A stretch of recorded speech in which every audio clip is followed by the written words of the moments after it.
Screen is visible. This call is now being recorded. Yes, Okay. yes, sir.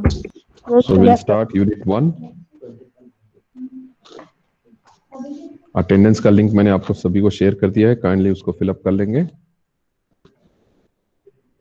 Unit 1 start करेंगे। So unit 1 for macro economics. In this chapter, we are going to study about nature and scope of microeconomics, fundamental concepts, types of economy, nature and concept of profit, and various theories of profit. तो ये हमारे course का content है unit 1 का। So let's start. So first, what is economics? So it is a science which studies human behavior. So economics is a science which studies human behavior as a relationship between ends and scarce means which have alternative use. तो जैसा last class में हमने discuss किया था, there are resources जिसको हमने 6M में divide किया था। All these resources are scarce और हर एक पर्टिकुलर रिसोर्स के मैनी ऑल्टरनेटिव यूज हो सकते हैं। सो हम सभी रिसोर्स को स्केर्स रिसोर्स मानेंगे और हर एक रिसोर्स का ऑल्टरनेटिव यूज हो सकता है। जैसे कि if I consider man as one of the resource, man या लेबर एक वन ऑफ द रिसोर्स है, उस लेबर से या तो आप ऑटोमोबाइल इंडस्ट्री में लेट्स से ऑटोमोबाइल मैन्युफैक्चरिंग करवा सकते हैं, या लेबर से maybe as a man as a resource से आप सॉफ्टवेयर कंपनीज में सॉफ्टवेयर बनवा सकते हैं। Same resource can not be utilise at different places at same instant. एक ही समय में उस पर्टिकुलर रिसोर्स को हम अलग अलग जगह यूज नहीं कर सकते। तो इसलिए वो पर्टिकुलर रिसोर्स क्या हो गया है, स्केर्स रिसोर्स हो गया है और उसको हमें एफिशिएंटली यूटिलाइज करना है। सो इकोनॉमिक्स क्या है? Economics is a science which studies human behavior as a relationship between ends, that ends here means output, end product, and scarce means. Features क्या है इकोनॉमिक्स के? Rather than economics, human behaviour का feature क्या है? Human behaviour का क्या feature है? Human wants are unlimited. ये हमने पिछले लास्ट 2 क्लासेस में डिस्कस किया कि ह्यूमन वांट्स आर अनलिमिटेड। या आपने जो केस स्टडी, नोकिया का केस स्टडी, आई होप आप सभी ने नोकिया केस स्टडी देखा है। Yes, yes, sir. Please respond. Yes, sir. सभी ने? Yes, sir. Yes, sir. Yes, Yes, sir. sir. Yes, sir. तो व्हाट वर योर फाइंडिंग? उस केस को पढ़ के आपको क्या क्या पॉजिटिव चीजें मिली, क्या नेगेटिव चीजें हुई, क्या अपॉर्चुनिटीज अवेलेबल थी और क्या लिमिटेशंस थे नोकिया के, जिसकी वजह से इतना बड़ा फेल हो गया। Too big to fail, the concept at that time was too big to fail, right. Nokia को लगा कि हमने पूरे वर्ल्ड में हमारा मार्केट शेयर है और एक बहुत बड़ा मार्केट शेयर हमने कैप्चर कर लिया है, so we are too big to fail. जैसा हम चाहेंगे वैसा ही होगा, राइट। आपका टेक अवे क्या था उस केस से? सर, बोलिए। क्या नोकिया बहुत मतलब एक टाइम पे बहुत बड़ा हो गया था, तो क्या Right. बोलते हैं उसने पूरा, हाँ, तो उसने वो बहुत बल्की हो गया था साइज में। तो मोटोरोला, सॉरी, गूगल और एंड्रॉइड फिर एंटर किए मार्केट में। तो वो न्यू न्यू टेक्नोलॉजीज के साथ उन्होंने अपने सेल फोन को क्या बोलते हैं वो किया इंट्रोड्यूस मार्केट में। तो Nokia just because of lack in technology, just because of Nokia was bulky in size, तो वो कोप अप नहीं कर पाया गूगल और एंड्रॉइड के साथ। मतलब कि वो टेक्नोलॉजीज के साथ कोप अप नहीं कर पाया। और उनके ड्रॉबैक्स थे कि उनका जो मैन पावर था, स्टीफन एलॉप, वो बहुत गलत था। मतलब कि मैन पावर उनका गलत था और रॉन्ग कंपनी के साथ उन्होंने वो किया था, अप्रोच किया था माइक्रोसॉफ्ट के साथ। और वो लोग स्लो मूवर थे। हम लोग को कभी भी स्लो मूवर नहीं होना चाहिए, हम लोग को फास्ट मूवर होना चाहिए। भले ही हम लोग लेट हो, पर हम जल्दी जल्दी चीजों को मार्केट में लाएं। और उन लोगों ने कस्टमर के फीडबैक को भी नेग्लेक्ट किया। उन्होंने कभी कस्टमर के फीडबैक को देखा नहीं, इसीलिए नोकिया मतलब एक टाइम पे था 2011 पे वो एकदम पूरे डाउनफॉल पे चली गई थी, बट स्लोली नोकिया ने फिर अपने मतलब इन सबको जो भी उनके नेगेटिव पार्ट थे उन्होंने उनको कवर किया और फिर से स्लोली स्लोली अभी वो मार्केट पे एंटर कर रही हैं। Thank you sir. Okay, very good, very good. Any more point? Any more Sir, point? instead of sir, may So lack of sir, instead of having a big huge market share, and after Okay. when other competitors entered into the market, Nokia Okay. didn't saw the competition. It thought that it is having a big market share, and whatever it will launch will go beyond the other competitors. And due to this, there are two big reasons. First, overconfidence of the company that whatever it will make will be sold into the market. Next, the self benefit of the CEO Stephen Eller. He wanted to take over Microsoft. That's why he's thinking for his self benefit that if he will merge both the companies and give the tech to Microsoft, then he might be the next CEO of the Microsoft. So, and the demand was changing as new competitions are entering into the market, and just because of that, Nokia didn't saw that, and he's working on his Okay. own old model, that old softwares, old models, and he didn't saw that what the मतलब लोग किस तरफ ज्यादा attract हो रहे हैं. He is not looking towards that. New app जिस Okay. Field पे लॉन्च हो रहे थे वो Okay. वो प्लेटफॉर्म था एंड्रॉइड का तो Okay. और गूगल का, लेकिन नोकिया ने उसको नहीं देखा, वो सिंगुलर में ही टिका रहा, and he keeps on working on that. And after continuous failure उसके बाद भी उसने वो चीज नहीं करी जो मतलब उसके बाद भी उसने उन प्लेटफॉर्म की तरफ नहीं गया. तो Okay. उसके बाद जब उनको जाना भी था तब भी उन्होंने सोचा कि जब एंड्रॉइड के साथ जाया जाए, तो जब वो जाने वाले थे तो उस समय वापस तब स्टीफन एलॉफ ने सोचा कि सेल्फ बेनिफिट के कारण तो उसने माइक्रोसॉफ्ट से टाई अप किया था.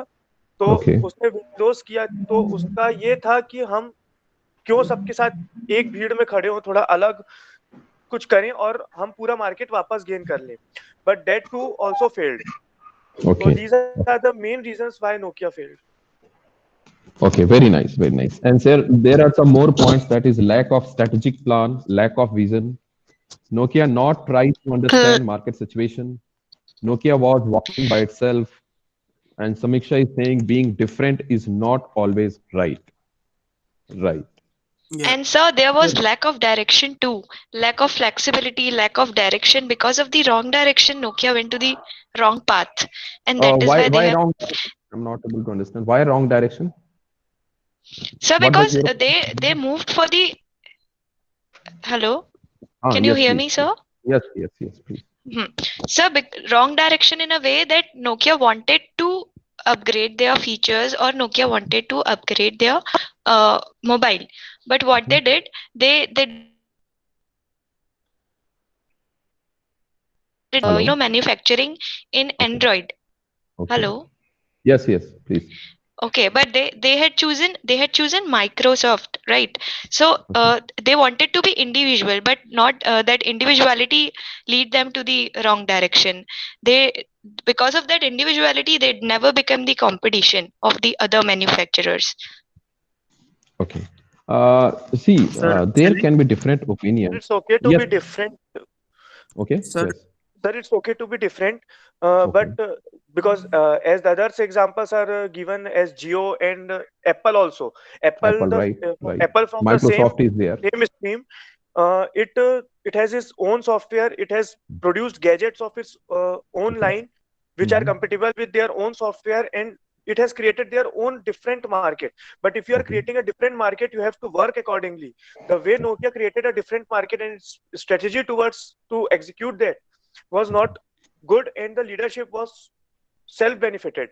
So that was the main reasons why Nokia failed, because they did something what is good, but not in the right direction. Not in the right direction. So Okay. basically, Any more point? in their growth, there were two strategic misses that had happened. One was that their growth was too fast, and they became too big, so that they themselves became unable to change with the market. That was one Right. big issue. And moving on, when the market started changing, when the requirements started changing, uh, they chose Microsoft instead of Android. However, we cannot completely say that it's a wrong decision. The problem Correct. was it was not followed through fully, because if they had focused on creating a dependent environment like Android did, they might have succeeded. We don't know. Right, right, So, right. so Very right. creating that dependent environment or the ecosystem was lacking, and maybe it was lacking on the vision part of the people who led that project, or maybe who Okay. made those strategies. Very right. और कोई add करना? There are lots of points, there are lots of analysis, observations. Good morning, Sakshi is saying in 1900 Nokia well defined demand of the market, but they failed to realize the same in 2006 2008. Good morning, sir. Yes, Amit, tell me. Sir मेरे हिसाब से sir दरअसल 2010-11 के समय Nokia का market all over the world काफी ज्यादा था. Okay. लेकिन उस समय सर जो सॉफ्टवेयर था वो सिम्बियन था.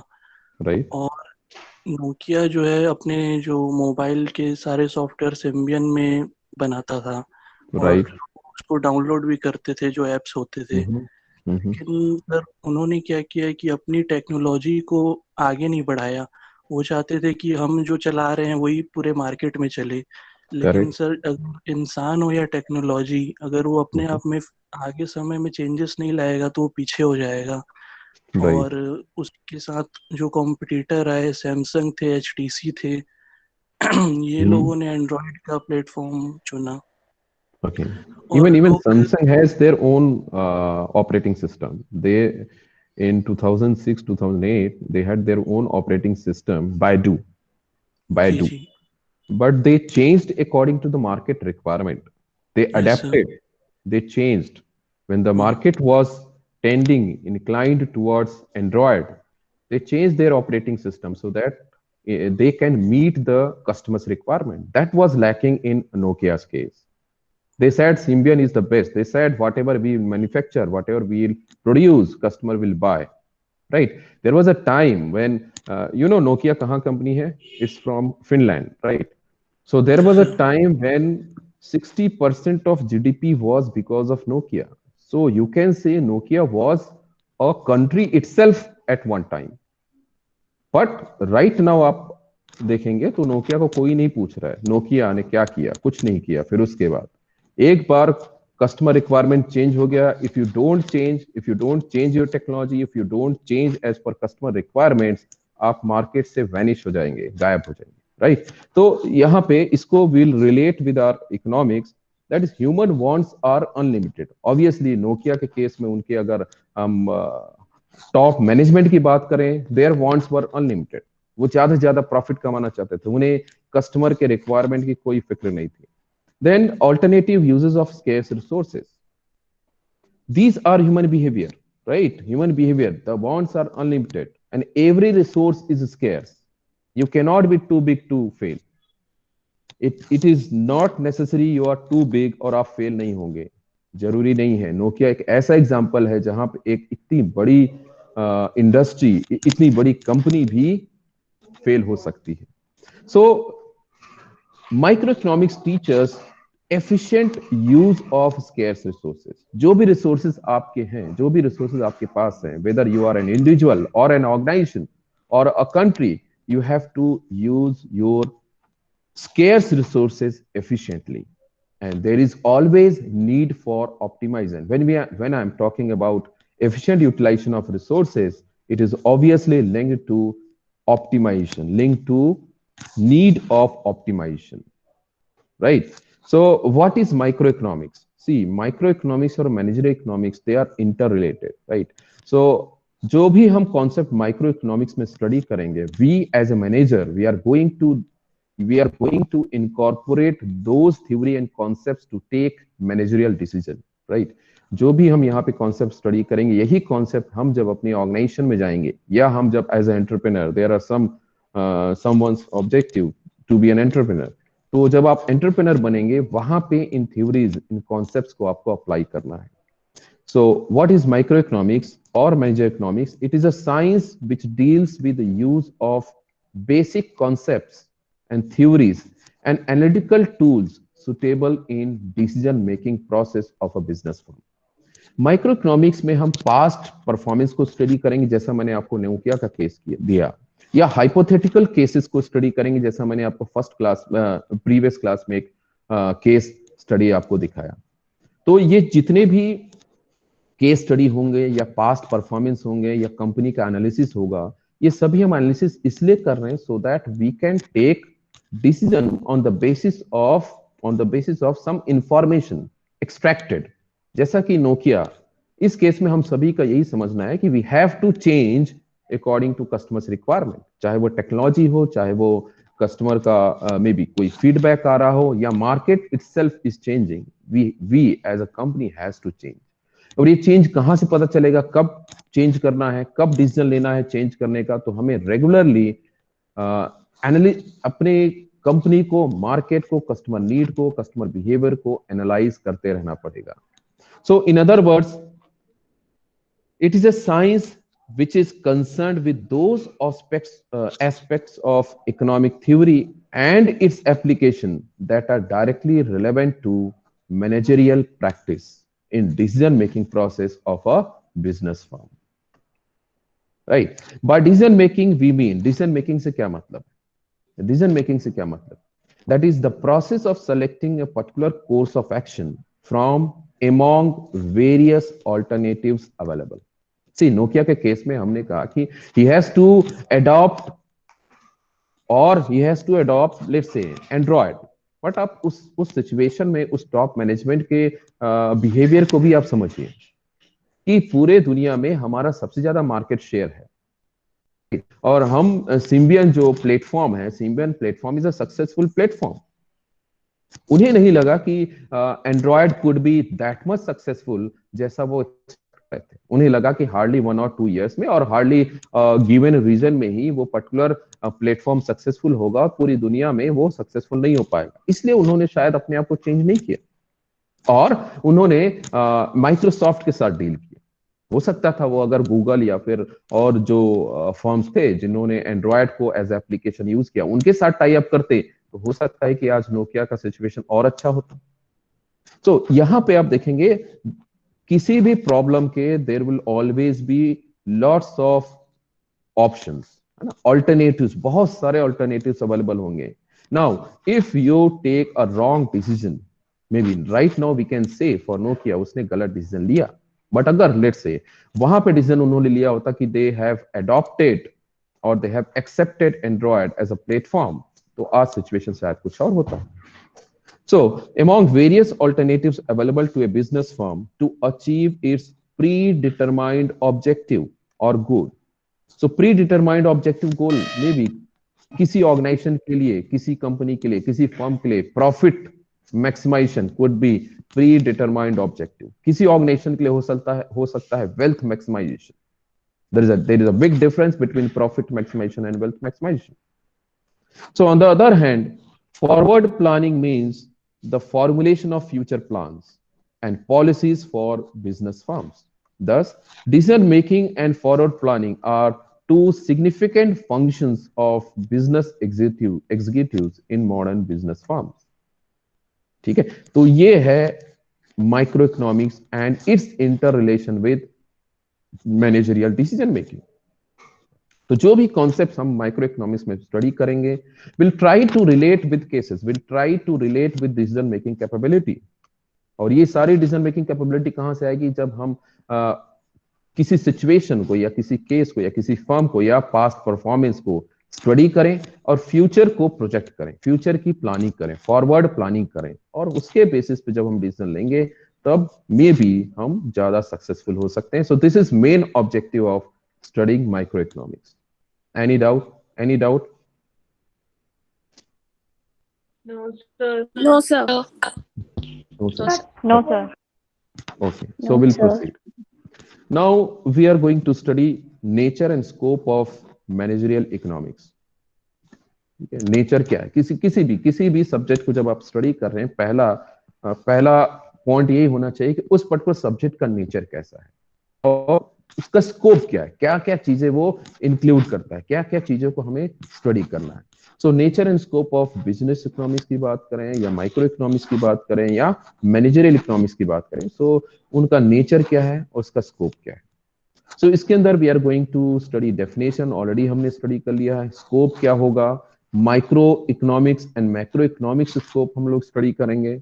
देन इसके नेचर के बारे में स्टडी करेंगे कि माइक्रो इकोनॉमिक्स जो है वो एक साइंस है, it is based on micro economics concepts, incorporates elements of macroeconomics, it is an art, it is pragmatic in nature, it is normative in nature। इन सभी को हम डिटेल में स्टडी करेंगे। एंड बेसिक इकोनॉमिक प्रॉब्लम, हम इस subject को पढ़ क्यों रहे हैं, because we want to answer these 3 question. We want to answer what to produce, we want to answer how to produce and for whom to produce. ये 3 question रहेंगे हमारे पूरे सब्जेक्ट में, है ना। पूरे 5 यूनिट के लिए यही क्वेश्चन रहेगा, what to produce, how to produce and for whom to produce. ठीक है, ये होगा हमारा बेसिक इकोनॉमिक प्रॉब्लम। इसका स्कोप में micro economics and macro economics. जैसा मैंने लास्ट क्लास में बताया था कि micro economics is study of a single unit. जब हम एक सिंगल यूनिट की स्टडी करें, single unit can be an individual या किसी एक पर्टिकुलर फर्म की स्टडी करें या किसी एक पर्टिकुलर प्रोडक्ट की स्टडी करें, तो इसको हम लोग माइक्रो इकोनॉमिक्स में इंक्लूड करते हैं।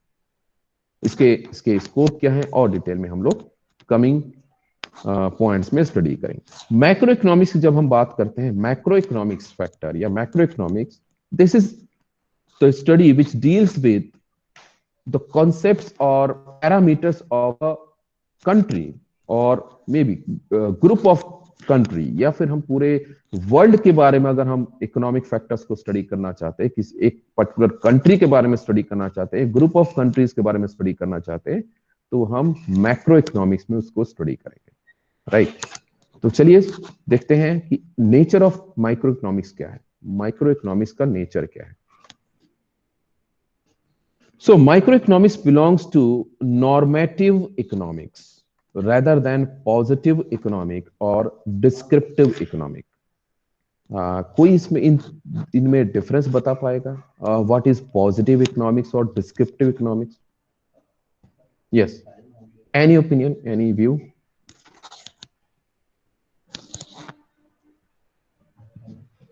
कोई बताना चाहेगा पॉजिटिव इकोनॉमिक्स क्या होता है या फिर डिस्क्रिप्टिव इकोनॉमिक्स क्या होता है?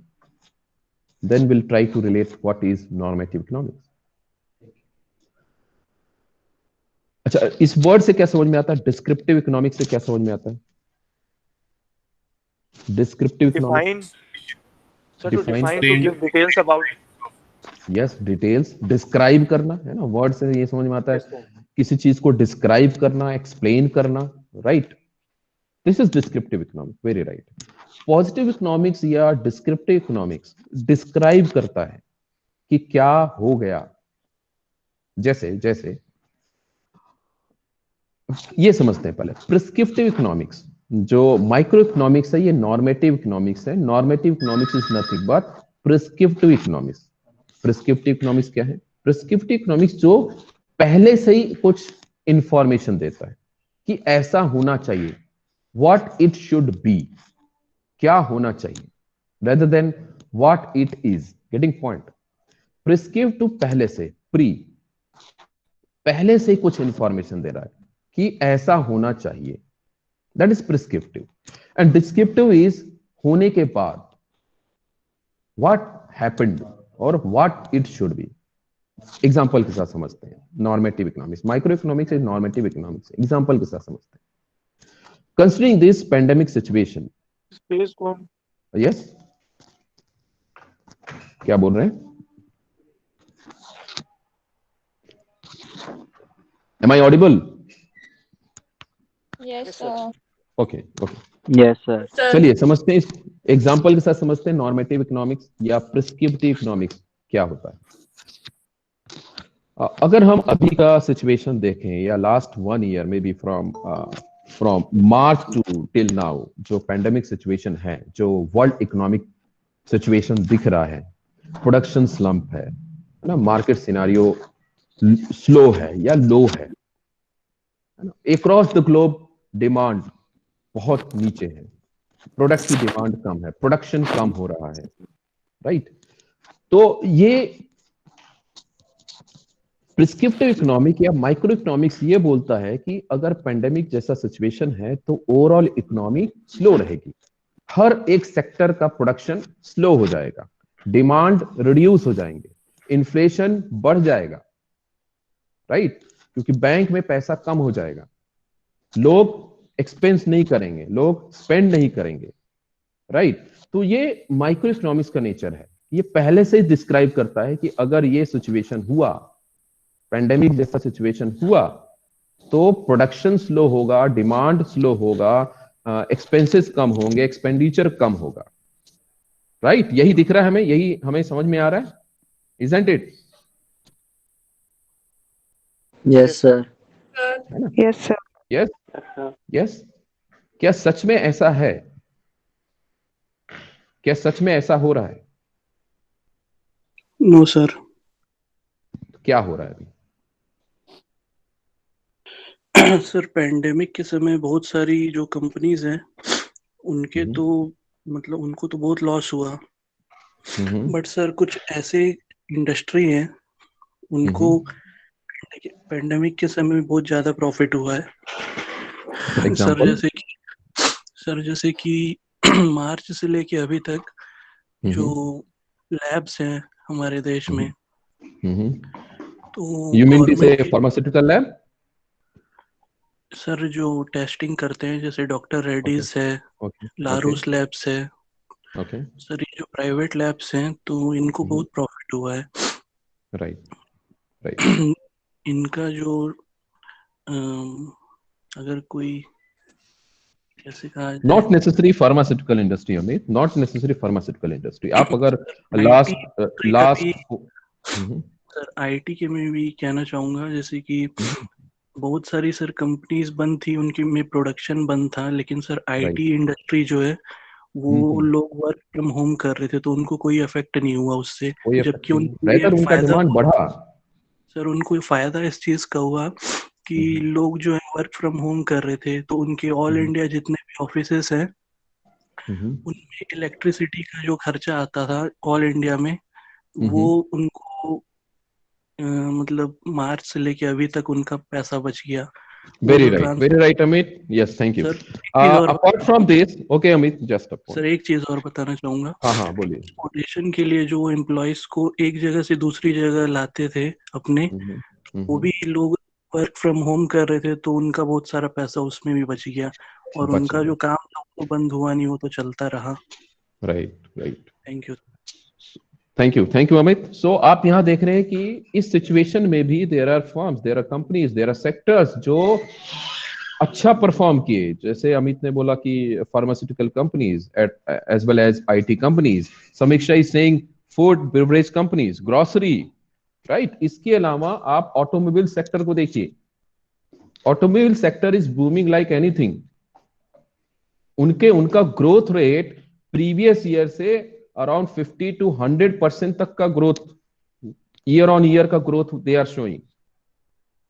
सो नॉर्मेटिव इकोनॉमिक्स या micro economics which is normative economics, इसके हिसाब से ये सब नहीं होना चाहिए। इसके हिसाब से अगर पेंडेमिक सिचुएशन है तो everything should be slow down, पर डिस्क्रिप्टिव इकोनॉमिक्स ये बोल रहा है कि नहीं, यहां पे होने के बाद this is what has happened, और नॉर्मेटिव इकोनॉमिक्स बोलता है कि व्हाट इट शुड बी। तो माइक्रो इकोनॉमिक्स जब हम स्टडी करेंगे, we will describe what it should be rather than what it has happened, right? So hence it is prescriptive rather than descriptive, because the main body of economic theory confines itself to descriptive hypothesis, attempting to generalize about the relations among different variables without making valued judgment about what is desirable or undesirable, right. तो यहां पे आप देख रहे हैं कि micro economics, तो एक पॉइंट इसमें आ सकता है कि why we should study normative economics, why we should study normative economics, right, कि जहां पे केवल ये बता रहे हैं कि ऐसा होना चाहिए। बिकॉज जब हम माइक्रो इकोनॉमिक्स से डिसीजन लेने जाएंगे, so we have to plan for future, forward planning करनी है। तो फॉरवर्ड प्लानिंग के लिए what it should be point हमें समझना होगा। What has happened, that is learning. उसके बेसिस पे हम अपने डिसीजन को या हम अपने मे बी स्ट्रेटजी को चेंज करेंगे। बट उससे पहले हमें नॉर्मेटिव नेचर को भी स्टडी करना चाहिए। So micro economics is normative in nature. Any point और doubt you want to ask? Telecom industry, yes, telecom industry ने ग्रो किया है। Byju's, Unacademy, yes, very right Sejal, ये सभी सेक्टर हैं जो ग्रो किए हैं। Yes. So second nature is theory of firm. Second nature of microeconomics is that we are going to study the economic concepts and principles. Economic concepts and principles which are known as theory of firm. एक firm को किन principles पे, किन concepts पे work करना चाहिए, एक firm को कैसे परफॉर्म करना चाहिए, उसके लिए we have to study certain economic concepts and certain principles. These concepts and principles are called theory of firm. In addition, it also seeks to apply profit theory, which forms part of distribution theories in economics. तो जब अभी तो जो भी हमें profit समझ में आता है, प्रॉफिट हमें क्या समझ में आता है, प्रॉफिट कैसे डिफाइन करते हैं? Yes, online meeting platform, yes समीक्षा, प्रॉफिट डिफाइन करिए, प्रॉफिट क्या है? So the difference between expenses and receipt. Difference? Revenue, sorry. Expenses revenue and minus revenue. expenses. You okay, जो सेल्स हुआ है और जो एक्सपेंसेस हुए हैं, उन दोनों को सबट्रैक्ट करो तो आपको प्रॉफिट मिलता है, राइट? प्रॉफिट मिलता है, yes sir. Right, sales price minus cost price is profit, No right? sir, other expenses are also included. The net profit will Okay, include जो भी expenses, all the expenses and all the gains, Okay. whether, but it should be from the company only, not personal gains are not included. Okay, ultimately आपका ये कहना है कि revenue में से जितने भी टाइप के कॉस्ट हो सकते हैं कंपनी से रिलेटेड, प्रोडक्ट से रिलेटेड, उसको माइनस कर दो, right? Yes sir. So that is profit. यही प्रॉफिट है? Yes sir. ओके, ये कैलकुलेशन ऑफ प्रॉफिट है, this is not definition of profit. How we calculate? Yes please Sir, profit is the money which we are generating from the selling of goods. मतलब उसके cost price से हटके जो भी पैसा हमको मिलता है वो प्रॉफिट होता है। हाँ, तो वो कैलकुलेशन सिंपल है ना, जो आपको रेवेन्यू मिला उसमें जितने एक्सपेंस हुए माइनस कर दो, है ना, तो वो प्रॉफिट हुआ। So I am saying this is calculation of profit, this is not definition of profit. Profit हम लोग इसको बहुत डिटेल में फाइनेंशियल, यस बोलिए। Profit can be described as financial benefit. Benefit, you mean to say benefit, financial benefit. हाँ ठीक है, financial, okay, yes. Sell something more than its cost is called profit. हाँ, that's only, no, रेवेन्यू में से cost minus करो, जो ज्यादा है दैट इज प्रॉफिट। चलिए हम लोग, profit is the surplus money left that in the business after accounting all the expenses. Okay, again this is calculation only. Sir, profit is the benefit gained from doing a transaction, from performing a sale or revenue transaction, anything. देखिए, आप सभी लोग different phrases के साथ same point को बोल रहे हैं कि प्रॉफिट, ऑब्वियसली प्रॉफिट जो जितना आप सेल कर रहे हैं, जिसमें जितने भी उनके एक्सपेंसेस माइनस करते हो वो प्रॉफिट है। इसको अलग अलग फ्रेजेस, अलग अलग स्टेटमेंट, अलग अलग फॉर्म में आप इसको रिप्रेजेंट कर रहे हो। But my question is how will you define profit? How will you define profit? Let's say, it will be defined as anything exceeding the cost of production or something. Okay, ठीक। चलिए, इसको हम लोग जब profit and theories of profit discuss करेंगे उस समय समझेंगे। बट मैं आपको एक एग्जांपल देता हूँ। सपोज मैं आपको एक पेन दिखाता हूँ, I hope this pen is visible. Yes sir. Pen आपको दिख रहा है? Yes, sir. Yes, sir. Suppose इस पेन का कॉस्ट 15 रुपीज है, 15 रुपीज है। आप इसको कितने में खरीदोगे? इसका कॉस्ट, सारे कॉस्ट जो भी आपको कॉस्ट मिला ना इसमें, इंटरेस्ट का कॉस्ट हो गया, डेप्रिसिएशन का कॉस्ट हो गया, लेबर कॉस्ट, इलेक्ट्रिसिटी कॉस्ट, जो भी ओवरहेड एक्सपेंसेस सारे कॉस्ट मिला के भी पर यूनिट जो कॉस्ट आया है वो है 15 rupees. At what price you want to purchase it? Sir, I will want to purchase it at 15 rupees only. But if I am selling it, then I'll be selling it at a profit. No, I'm asking at what price you want to purchase? 15. 15. Okay, so Sir, 15 rupees. Everyone wants to purchase at 15 rupees. Then why, as a manufacturer, will sell his product at 15? वो इसको so that he can eat all its cost, so that there is no profit, no losses. All his cost of manufacturing is met with this 15 rupees. तो Sir, because Sir, he Sir, will just add because of profit also customer- in cost price. 20 rupees में बेचेगा ताकि उसका 5 rupees का profit हो. 20 rupees में बेचे. आप कितने में खरीदोगे? Sir, he will add the amount of profit also in that 15 rupees. Yes, sir, वो 10 में बनाया होगा पर 15 में बेचेगा. ना मैं Sir, बोल रहा हूँ maybe यार, just- तुम जबरदस्ती इसका प्राइस कम कर रहे हो, कॉस्ट कम कर रहे हो. मैं बोल रहा हूँ इसका कॉस्ट जो है 15. At what price you want to purchase? 1 rupees. I want to purchase at 15 rupees only. Okay. Manufacturer maybe 15 rupees में इसलिए बेचे क्योंकि कस्टमर डिमांड उसको 15 rupees में कर रहा है. ओके, तो वो बेचेगा क्या? फिर वो Sir, बनाएगा क्या? फिर वो मैन्युफैक्चर करेगा क्या? Aditi is saying 20. Why Aditi 20 पे क्यों? 20 में क्यों? Why not 16? Why not 17? Why 20? Okay, 1 rupees में Amit will purchase at rupees 1. Amit उसका कॉस्ट 15 है और वो 1 rupees में बेचेगा तुम्हें. But the manufacturer will try to sell it at 16 or 17 because He will try also, to sell at 100 rupees. Will no, try to but sell at 100. if he tries to But sell at at what 100 price you rupees, want to purchase? I want to purchase at 15 rupees. And will he sell it at 15? No, Why he not? won't sell it because he wants to earn profit. He is Want to- doing What business is because profit? Huh? What is Margin. Sir अगर Margin मैं 1 rupees में difference? खरीदूं तो मुझे 14 rupees का profit होगा. भैया उसका 15 रुपए का पेन बना हुआ तुम्हें 1 रुपए में कैसे बेचेगा? Sir, वो इकोनॉमिक्स पढ़ के आया है ना, वो इकोनॉमिक्स पढ़ने के बाद प्रोडक्ट को बनाएगा और सेल करेगा. 1 रुपीज में वो कोई धर्मशाला थोड़ी चला रहा है. अमित मना कर देगा. सर अगर वो 15 रुपीज में बना रहा है तो वो कुछ मार्केटिंग में भी करेगा, कॉस्ट सारे कॉस्ट मिला लो, सारे कॉस्ट मिला लो. 15 is total cost, per unit cost is 15.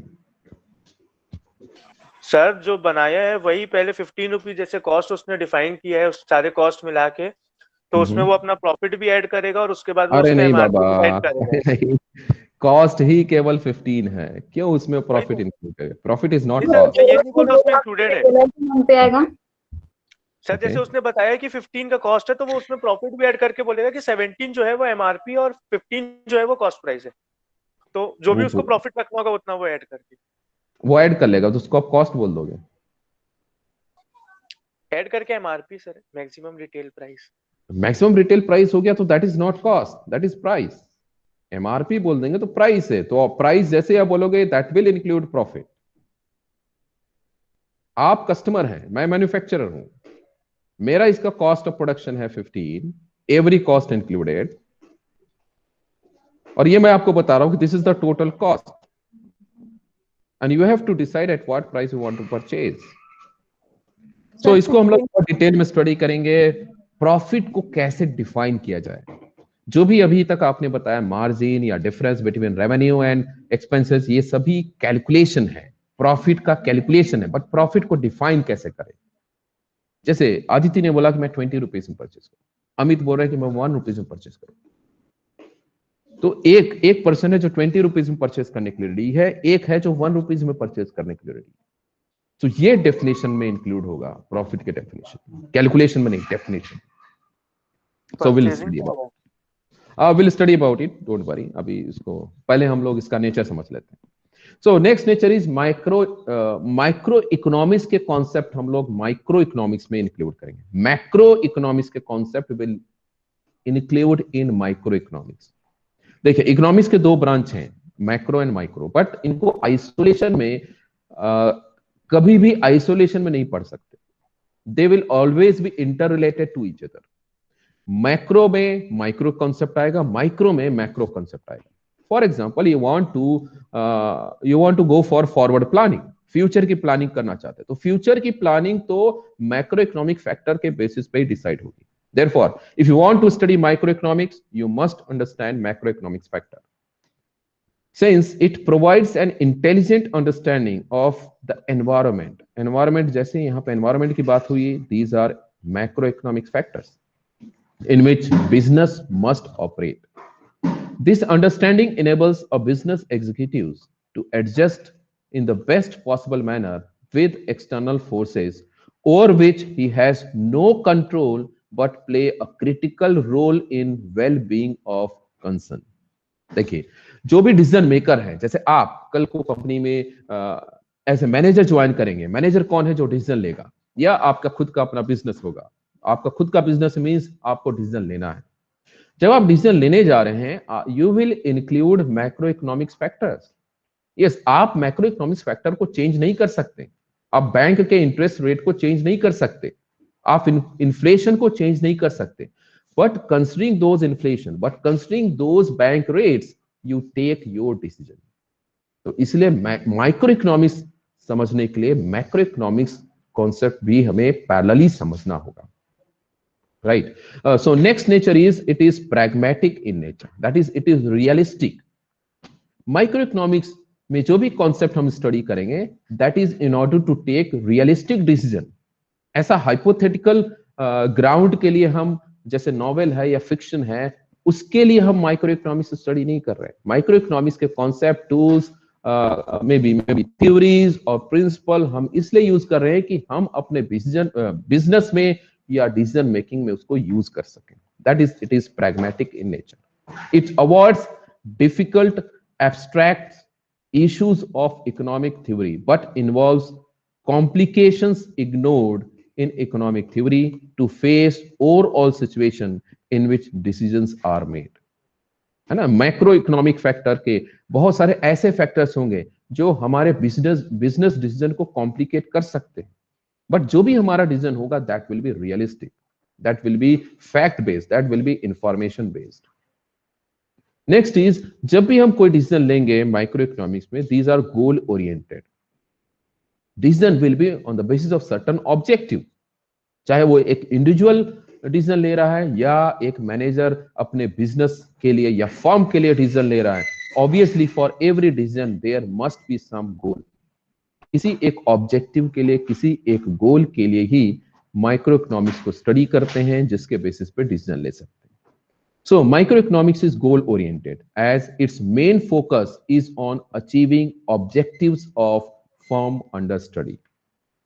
Then last nature is, microeconomics serves as a tool in the study of business administration, especially in the functional areas such as finance, accounting, marketing, production, management, etc. तो जितने भी आप management के या business administration के या business run करने के लिए जो भी फंक्शनल एरियाज हैं, जो भी डिपार्टमेंट्स हैं, जैसे यहाँ पे फाइनेंस है, अकाउंटिंग है, मार्केटिंग है, प्रोडक्शन है, एचआर है ना, जो भी फंक्शनल एरियाज हैं, हर एक फंक्शनल एरिया में डिसीजन लेने के लिए you must understand micro economics concept. इसलिए आप देखिए यहाँ पे जो किसी भी आप कहीं भी आप अगर एमबीए या पोस्ट ग्रेजुएशन के लिए जाते हैं, किसी भी मे बी आप किसी इंडियन इंस्टीट्यूट में जा रहे हैं या बाहर किसी फॉरेन इंस्टीट्यूशन में जा रहे हैं, हर जगह आपको macro and micro economics study कराया जाता है. वो भी कब? फर्स्ट सेमेस्टर में, आपके स्पेशलाइजेशन से पहले पढ़ाया जाता है. व्हाई? बिकॉज आप किसी भी डिपार्टमेंट में जाओ, किसी भी फंक्शनल एरिया में जाओ, किसी भी रोल में जाओ, you need to understand market situation, you need to understand macro factors and micro factors of an economy. इसलिए आपको ये सारे कॉन्सेप्ट्स फर्स्ट सेमेस्टर में ही पढ़ाया जाता है, सो दैट आप इसको अपने एरिया में, अपने प्रोडक्शन में, अपने डिसीजन में इंक्लूड कर सके या समझ सके. So these are natures of micro economics. इसके नेचर पे कोई डाउट है तो पूछेंगे प्लीज. No sir. नो? किसी को doubt? So micro economic normative है, थ्योरी ऑफ फॉर्म बेस्ड है, मैक्रो इकोनॉमिक्स कॉन्सेप्ट को इंक्लूड करता है, रियलिस्टिक है, that is pragmatic, every decision is based on certain goals और ऑब्जेक्टिव, और ये किसी भी बिजनेस एडमिनिस्ट्रेशन के लिए, किसी भी फंक्शनल एरिया के लिए इंपॉर्टेंट है फॉर डिसीजन मेकिंग, राइट। चलिए, scope of micro economics. So अभी थोड़ा टाइम हो गया है। So scope of micro economics will study in next class. आज जो हमने स्टडी किया that is what is micro economics, जिसका ये पार्ट है, माइक्रो इकोनॉमिक्स क्या है, ये हमने डिस्कस किया। फिर इसके दो ब्रांचेस हैं, इकोनॉमिक्स के दो ब्रांचेस हैं, micro economics and macro economics. Then we discussed about nature of micro economics. ठीक, नेक्स्ट क्लास में हम लोग डिस्कस करेंगे कि माइक्रो इकोनॉमिक्स का स्कोप क्या है, माइक्रो इकोनॉमिक्स में हम क्या क्या स्टडी करेंगे, किस किस चीज को स्टडी करेंगे। Micro economics which is study of an individual और फर्म, तो किसी एक इंडिविजुअल के लिए या किसी एक फर्म के लिए हमें क्या क्या, किस किस चीज को, कौन कौन से पार्ट को इंक्लूड करना है, कौन कौन से पार्ट को स्टडी करना है। Very sorry. So that we will study in scope of micro economics. So next class में हम लोग डिस्कस करेंगे these are scope of micro economics. Micro economics में हम लोग डिमांड एनालिसिस करेंगे, डिमांड को स्टडी करेंगे। डिमांड के साथ साथ हम लोग प्रोडक्शन एनालिसिस करेंगे which is supply. We will study cost analysis, pricing कैसे करनी है उसकी स्टडी होगी। प्रॉफिट एनालिसिस, प्रॉफिट का डेफिनेशन, प्रॉफिट के थ्योरीज, प्रॉफिट का कैलकुलेशन, ये करेंगे। इन्वेस्टमेंट एनालिसिस कि अगर हमारे पास बफर है, हमारे पास रिजर्व है, सरप्लस है, तो उसका इन्वेस्टमेंट कैसे करें। आप देखते हैं कोई एक फर्म अपने बिजनेस को एक्सपैंड करता है, कोई फर्म जो पैसा उसको बैंक में डाल देता है, कोई फर्म दूसरे कंपनी के शेयर खरीद लेता है, that is investment analysis. So ये भी हम स्कोप ऑफ माइक्रो इकोनॉमिक्स में स्टडी करेंगे। Then we will study managerial techniques.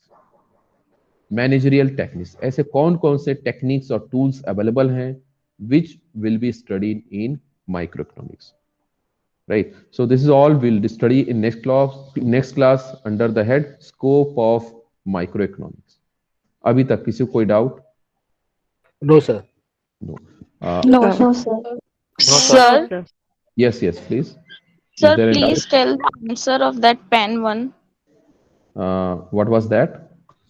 Sir, वो जो पेन वाला एग्जाम्पल नहीं दिए थे आप कि क्या बोलते, 1 रुपए में 15 रुपीज में, तो फिर सर उसका आंसर क्या है?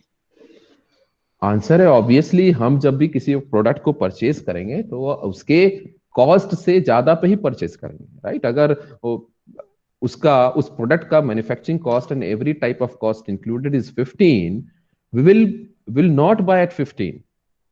आप अगर कोई एक मैन्युफैक्चरर है, वो अगर 15 में बन रहा है और वो 15 में ही बेचेगा क्या ना, उसको कुछ तो डिफरेंस चाहिए, जिस डिफरेंस को हम नाम दे रहे हैं प्रॉफिट, और आप उसको पे कर रहे हो। फॉर एग्जांपल जो कोल्ड ड्रिंक है ना, बेवरेजेस एंड कोल्ड ड्रिंक है, एक कोल्ड ड्रिंक का जो एक्चुअल मैन्युफैक्चरिंग कॉस्ट वो हार्डली 3 रुपीज है। 3 रुपीज है। उसका एडवर्टीजमेंट कॉस्ट हो सकता है 7 रुपीज हो, तो 10 रुपीज, बट हम कितने में परचेज कर रहे हैं? 20 रुपीज में परचेज कर रहे हैं, हाफ लीटर 20 रुपीज में परचेज कर रहे हैं। तो आप उसको 100% का प्रॉफिट मार्जिन आप उसको 100 रुपीज का दे रहे हो कोल्ड ड्रिंक में। क्यों? आपको टेस्ट अच्छा लग रहा है इसलिए। और इस पेन को जिसका मैन्युफैक्चरिंग कॉस्ट 15 है, आप उसको 15 रुपए में खरीदोगे। क्यों? ये डिफरेंस क्यों है? तो इसको हम लोग जब हम प्रॉफिट को डिफाइन करेंगे वहां पे हमें समझ में आएगा कि क्यों ऐसा है। किसी एक प्रोडक्ट में हम 1 रुपए का मार्जिन दे रहे हैं, किसी एक प्रोडक्ट में 100% का मार्जिन दे रहे हैं। 10 का बना है, 20 हम पे करने के लिए तैयार, राइट? जैसे अभी लेट्स से कल को ही अगर किसी एक फार्मास्यूटिकल कंपनी ने लेट्स से कोविड-19 का वैक्सीन बना लिया, जो वायरस है उसका वैक्सीन बना लिया, जैसा अभी चल रहा है, तो हम सब टूट पड़ेंगे उस भीड़ में, किसी भी प्राइस पे लेंगे। हो सकता है उसका मैन्युफैक्चरिंग कॉस्ट हार्डली 10 रुपए हो, तो अगर वो फार्मास्यूटिकल कंपनी उसको 1000 में बेच रही है, आप 1000 में खरीदोगे, 10,000 बेच रही है 10,000 में खरीदोगे। सो ये हमें यहाँ पे समझना है कि किसी एक प्रोडक्ट के लिए, किसी एक सर्विस के लिए मार्जिन जो है इतना डिफरेंस है, इतना डिफरेंट है, क्यों है ऐसा? ये हम प्रॉफिट थ्योरी और प्रॉफिट कॉन्सेप्ट में इसको समझेंगे। ठीक है, क्लियर है? Okay sir. Okay. Subhojit is saying we'll purchase the pen between its MRP after setting our margin. Okay, after setting up. Okay, so we'll discuss about it. आप सभी लोग अटेंडेंस फिल अप कर दीजिए। Next class में scope of managerial economics हम लोग study करेंगे। So thank you for joining. Thank you sir. Thank you, sir. Thank you, sir. Thank you, sir.